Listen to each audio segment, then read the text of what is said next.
प्यार शब्द ही खासकर युवाओं को रोमांच से भर देता है, लेकिन इसी प्यार पर जब नफरत भारी पड़ती है तो रिश्तों के साथ मनुष्यता का भी कत्ल हो जाता है। फूड ब्लॉगर आफताब अमीन पूनावाला की नफरत का शिकार हुई श्रद्धा वकार अब दुनिया से जा चुकी है। एक लव स्टोरी कुछ सालों के बाद हेट स्टोरी में तब्दील हो गई और इसका अंजाम मुंबई की श्रद्धा वकार की दर्दनाक मौत के रूप में सामने आया।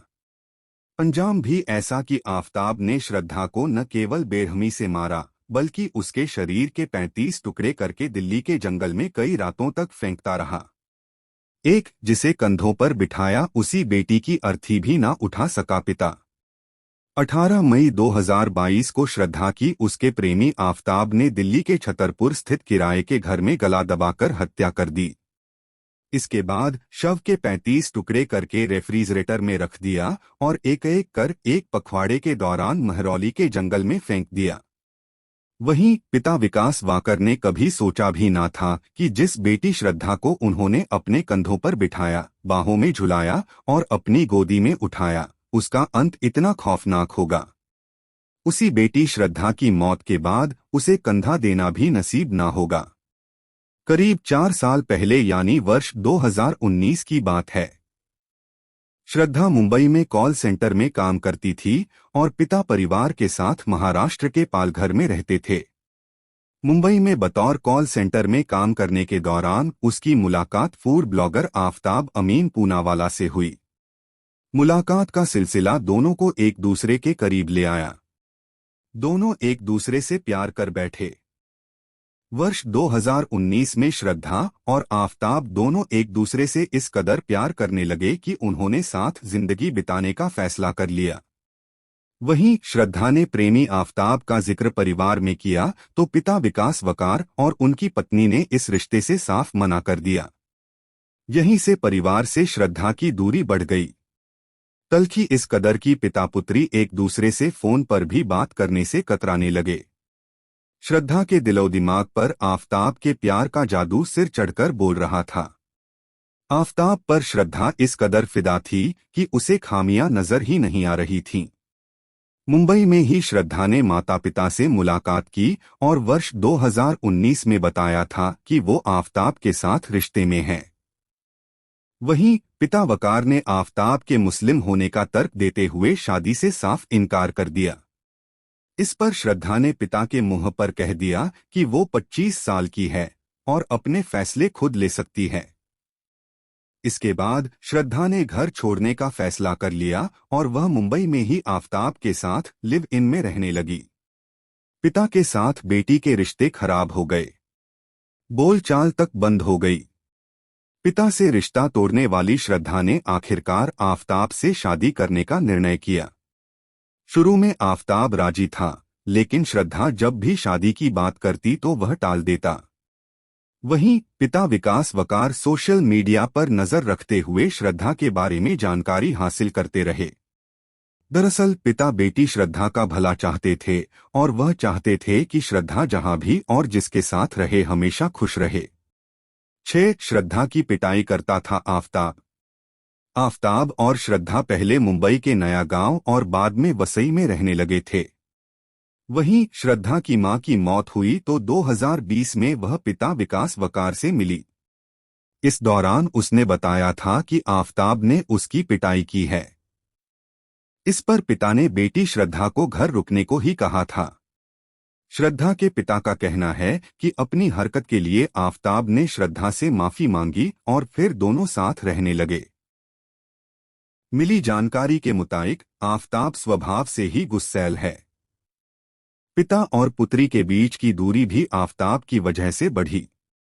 इस बीच श्रद्धा और आफताब मई 2022 में मुंबई से दिल्ली शिफ्ट हो गए और फिर पिता ने भी बेटी से बातचीत बंद कर दी।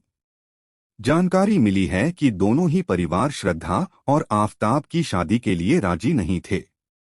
ऐसे में कभी कभार आफताब इसके लिए श्रद्धा के परिवार के लोगों को भी दोष देता था। श्रद्धा ने आफताब के साथ दिल्ली शिफ्ट होने की बात अपने क्लासमेट लक्ष्मण को बताई थी। श्रद्धा के पिता लक्ष्मण के संपर्क में थे, इसलिए बेटी के बारे में जानकारी मिल जाती थी। इसके अलावा श्रद्धा सोशल मीडिया पर भी सक्रिय रहती थी, जिससे उसके बारे में जानकारी मिलती रहती थी। पिता लगातार बेटी श्रद्धा के बारे में जानकारी अथवा अपडेट सोशल मीडिया से ही लेते थे। पिता विकास वकार और श्रद्धा के बीच हर तरह से दूरी बढ़ गई थी। दोनों के बीच फोन पर भी बातचीत बंद थी। इस बीच 18 मई 2022 को दिल्ली के महरौली इलाके के छतरपुर में आफताब ने श्रद्धा का घर में कत्ल कर दिया। हैरत की बात यह है कि कत्ल करने के बाद चालाकी दिखाते हुए आफताब ने सोशल मीडिया पर ऐसा दिखाया कि वह श्रद्धा के साथ है और बेहद खुश है। ऐसे में शक होने की कोई गुंजाइश ही नहीं थी। उधर बेटी श्रद्धा की हत्या से अनजान पिता विकास वकार सोशल मीडिया पर नजर बनाए हुए थे, जहां पर खुद आफताब इस तरह जाहिर करता था कि श्रद्धा उसके साथ है। इस बीच सितंबर में अचानक ही श्रद्धा ने फोन उठाना बंद कर दिया। इससे परेशान पिता वकार ने बार बार बात करने की कोशिश की, लेकिन संपर्क नहीं हो पाया। सितंबर महीने में श्रद्धा की एक सहेली ने पिता विकास वकार को बताया कि पिछले 2.5 महीने से श्रद्धा से उसका कोई संपर्क नहीं है। सहेली ने ही पिता को जानकारी दी कि श्रद्धा का मोबाइल फोन नंबर भी काफी समय से बंद है। इस पर उसके परिवार ने उसके सोशल मीडिया अकाउंट्स को भी चेक किया और इस दौरान कोई जानकारी नहीं मिल सकी। दरअसल सोशल मीडिया अकाउंट्स भी अपडेट होना बंद हो गया था। परेशान पिता विकास वाकर ने बेटी श्रद्धा को लेकर मुंबई पुलिस से संपर्क किया और गुमशुदगी की शिकायत दर्ज कराई। शुरुआती जांच के दौरान श्रद्धा की आखिरी लोकेशन दिल्ली में मिली और इसी के आधार पर मामला दिल्ली पुलिस को स्थानांतरित कर दिया। वहीं मामले की गंभीरता को देखते हुए दक्षिण दिल्ली पुलिस ने तत्काल जांच शुरू कर दी। दिल्ली पुलिस ने जांच की कड़ी में आफताब के सोशल मीडिया अकाउंट जांचने के दौरान ही पूरी जानकारी हासिल की। इसके साथ ही मोबाइल फोन भी सर्विलांस पर लगाया। शक होने पर दिल्ली पुलिस ने छतरपुर पहाड़ी इलाके में किराए के मकान में रह रहे आफताब का पता लगाया और उसे गिरफ्तार कर लिया। श्रद्धा के पिता ने पुलिस को अपनी बेटी के आफताब के साथ संबंधों के बारे में बताया था।